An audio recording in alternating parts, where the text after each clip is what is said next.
দীপ্ত ছিল এক গ্রামের ছেলে, যার বাড়ি ছিল একদম জঙ্গলের ধারে। ছোটবেলা থেকেই প্রকৃতি আর বন্যপ্রাণী ছিল তার সঙ্গী।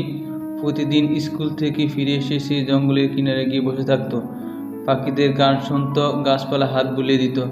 একদিন সে দেখতে পেল একটি ছোট বাঘের ছানা একা একা কাঁদছে। দীপ্ত ভয় পেল, কিন্তু ছানাটির ভয়ভীতি মুখ দেখে তার মায়া হলো। ধীরে ধীরে এগিয়ে গেল এবং ছানাটিকে খাবার দিল। বাঘছানাটি খাবার খেয়ে একটু শান্ত হলো। সেদিন থেকে তাদের বন্ধুত্ব শুরু। বাঘছানাটির নাম দিল সোনা। দীপ্ত প্রতিদিন তার জন্য খাবার নিয়ে যেত, তাকে আদর করত, খেলা করত।